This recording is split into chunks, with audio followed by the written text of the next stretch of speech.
Good morrow, scholars. Welcome to Iguana Theater, starring Iggy and Ben Iguana. There I am. Good morrow, scholars. Welcome back to Five Nights at Freddy's: The Twisted Ones. Uh, like I said in the last video, I'm sorry that I missed a few days. I've been too tired, and I may, from this point on, not upload anything on Thursdays because I stay out late with my friends, so I don't usually get home until about 4 in the morning. And I feel like it just throws my schedule completely off to try and wake up in time to have something uploaded. And then, I guess I could try recording earlier, but I have so little time as it is. We'll see what happens. Anyway, we are in chapter 10, page 189. I almost said something else. How many pages was this one? I forgot. Okay. Anyway, for the first few minutes, dang it, Charlie kept her eyes shut, feigning sleep, but after a little while they began to flutter of their own accord. She squeezed her eyes shut, trying to force them to stay closed, but it became unbearable. Have you ever had a time like that, where it hurts to keep your eyes closed, quite, when you're trying to sleep, so you just leave them open, and I don't know. She opened them into the darkness and at once felt relief. The house had grown cool with the night. The open window let in fresh, clean air. She breathed deeply, trying with each exhalation to make herself calm. She wasn't anxious so much as impatient. Hurry up, she thought. I know you're out there. But there was only silence and stillness. She took the disc out of her pocket and looked at it. It was too dark to see any details, not that there was anything on it she hadn't already memorized. A little light shone in from the moon outside, but the shadows in the corners were deep, like there was something hidden there eating up the light. She rubbed the side of the disc with her thumb, feeling the bumps of the letters. If she didn't know they were there, they'd be scarcely noticeable. Afton Robotics, LLC. She'd seen pictures of William Afton, the man who Dave had been, pictures of him with her father, smiling and laughing, but she only remembered him as the man in the rabbit suit. My father must have trusted him. He must not have suspected. He would never have built a second restaurant with the man who murdered one of his children, or would he? No. But those creatures, he had to have known they were buried beneath our house. Charlie clenched her teeth, stifling a sudden delirious urge to smile. Of course there was a secret robot graveyard under my bedroom, she murmured. Dang it. Of course that's where it would be. She covered her face in her hands. All the threads were tangling in her mind. Oh my goodness. Oh, I'm way more tired than I thought. She pictured it unwillingly. The creature in the doorway. At first he was a shadow, blocking the light. Then he was a man in a rabbit suit. And even then it didn't occur to Charlie to be afraid. She knew this rabbit. Sammy hadn't even noticed him yet. He continued to play with his toy truck, running it back and forth hypnotically across the floor. Charlie stared up at the thing in the doorway, and a coldness began to gather in the pit of her stomach. This was not the rabbit she knew. Its eyes shifted back and forth subtly between the twins, taking its time, making its choice. When the eyes settled on Charlie, the cold feeling spread all through her. Then he looked away again, at Sammy, who still hadn't turned around. Then a sudden movement, and the costumes on their hangers all leaped together, covering her so she couldn't see. She heard the toy truck hit the ground and spin in place for a moment. Then everything was still. She was alone. A vital part of her cut away. Oh my goodness. I need like some Alka-Seltzer or something. Anyway. Charlie sat up, shaking herself to try and set the memories loose. She'd grown accustomed to sharing a room with Jessica. It was a long time since she'd been completely alone with her thoughts in the dark. It's never a fun thing. I forgot how hard it is to be quiet, she whispered, her voice as soft as breath. She glared down at the strange disc in her hand, as if it was bringing these visions on her. She tossed it across the room and into a dark corner out of sight. Then she heard it. Something was inside the house. Whatever it was being cautious.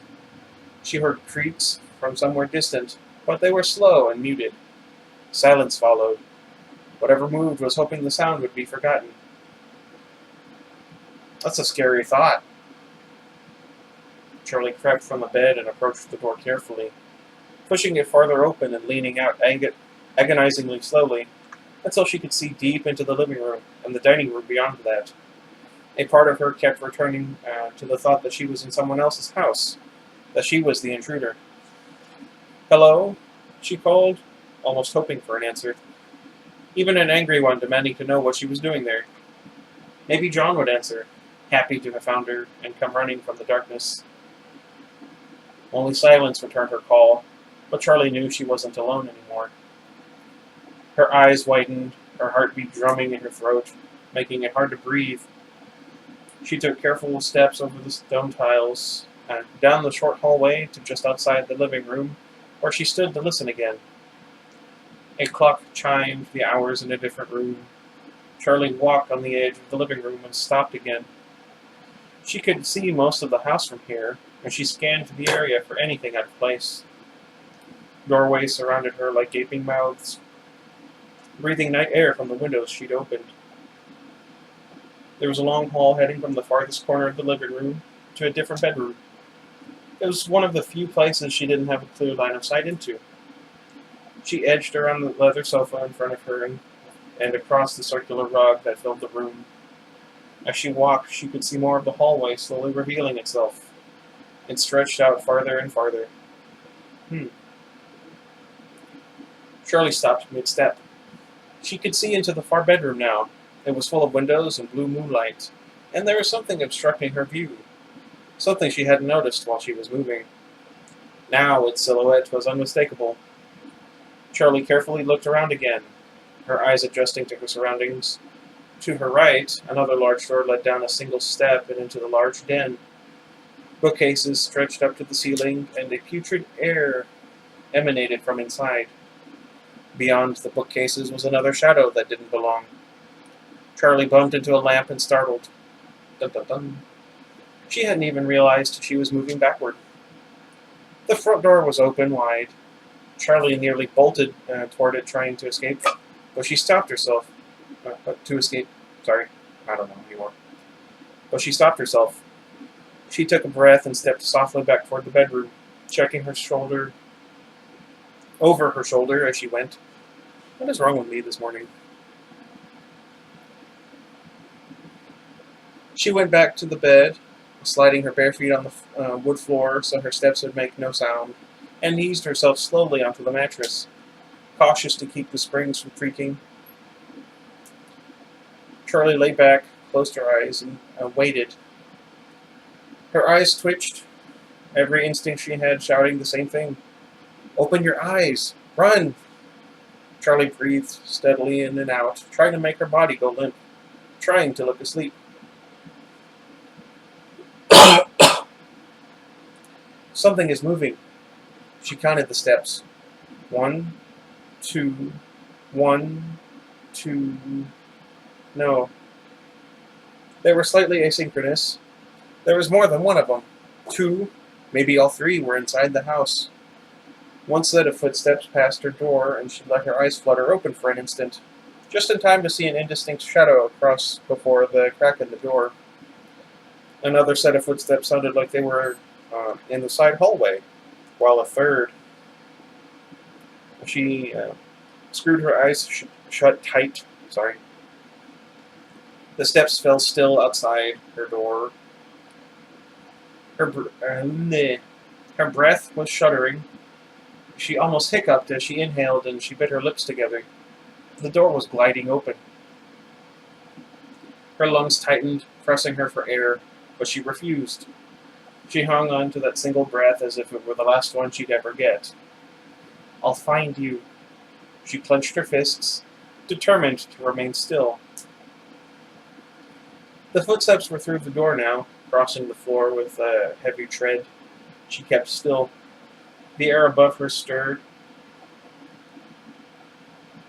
Oh man, I'm tired. And through her closed eyelids, the darkness grew even darker. Charlie opened her eyes and breathed in. The space above her was empty. Nothing was looking down at her. She turned her head slowly, peering into the open hall to her left. The noises had all stopped. Suddenly, the blankets were yanked off of her, pulled from the foot of the bed. Charlie shot up and finally saw what had come for her. An enormous head rested its chin at her feet. It looked like something from a carnival game, its eyes rolling from side to side, clicking each time they moved. A pitch-black top hat was perched on its head, cocked slightly to one side. The giant cheeks and button nose gave him away immediately. Freddy, but not their Freddy, a different Freddy. It was no longer the sleek and featureless head she had unearthed in the abandoned lot. His head was lively and full of movement, covered in wavy brown fur and bouncy cheeks. Yet there was something disjointed about it all, as though every part of his face was moving independently. Charlie fought to remain still, but her body was acting of its own accord.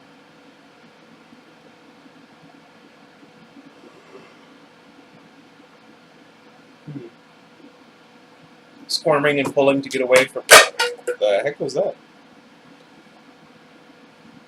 Away from the mouth opening up toward her. Freddy's face slid across the bed like a python. Oh, no. I mean, I love reptiles and everything, but just picturing that is gross. His head lost its shape as it folded outward, taking a hold of her feet and beginning to swallow, moving slowly upward as she fought not to scream or fight. A giant arm reached up and clapped the side of the bed, shaking the room as it anchored itself and pulled the giant torso higher. Freddy's jaw made motions of chewing as the distorted face pulled Charlie's legs inside it, his cheeks and chin dislocating further. It no longer resembled the living thing. Panic took hold and Charlie screamed. She clenched her fists, but there was no longer a face to strike. There was only a squeezing and spiraling vortex of fur, teeth, and wire. Before she could struggle further, her arms were pinned to her side, trapped inside the thing. Only her head remained free. She gasped for breath, then was violently scooped up, consumed by the creature. Clay Burke stopped the car without slowing down. The brakes screeched as they fishtailed in the dirt. John was out of the car before Clay had gotten it under control. Running up the hill toward the house. Around back. Clay said, catching up to John, his voice low and tight. They made their way around the house to the back door, which was gaping open. Check that way. Clay gestured to his right as he ran left. John stuck close to the wall, peering into the doorways as he passed them. Charlie, he cried. Charlie? Clay echoed, entering the master bedroom. Charlie! John ran from room to room, moving faster. Again, Charlie, I don't know. He arrived at the front door. He swung it wide open and stepped outside, half expecting to catch someone fleeing the scene. Clay, did you find her? He shouted as he raced back inside. Clay walked briskly back into the living room, shaking his head. No, but she was here. The bed was unmade, and there was dirt all over the floor, and these... He held up Charlie's sneakers. John nodded grimly, only now noticing the trails of dirt strewn throughout the house. Why is that in this book so much? He glanced again to the front door. She's gone, John said, his voice catching in his throat. He looked at the older man. Now what? He asked. Clay just stared at the floor and said nothing. This feels really familiar. I think I had a dream about this chapter, like me reading it to you guys, because I don't remember having this sense of deja vu the first time I went through it. But this wasn't the shirt I was wearing in the dream, I mean. Anyway. Well, I'm kind of grateful that it was such a short chapter. Because, like I said, I'm really tired and you guys saw me yawn so much. Man, that's annoying and embarrassing too. So yeah, we'll deal with that. I'm gonna quickly edit this with all the other stuff that I do, and I guess that's about it. I can't think of anything else. Let me know if you have any insights into the book, as always. If you have any suggestions for something else to read at a later date. If you have any theories about how this connects with everything else in this bizarre little world that we're a part of. I don't know why I went like that. Be sure to let me know down in the comments. I love going over theories. It's a lot of fun, but once you start to get it all like Matt Pat and just my theory is correct, everyone else is wrong, and I'm the only one who knows anything. Once you get like that, it kind of takes the fun out of it, and just don't be like that. Each and every theory is as valid as all the other ones, except one: aliens. None of that. Or time travel. Now that I think about it. Anyway, anything else? Let me know down in the comments. Again, I'm really sorry that I didn't upload anything. And until next time, goodbye, everybody.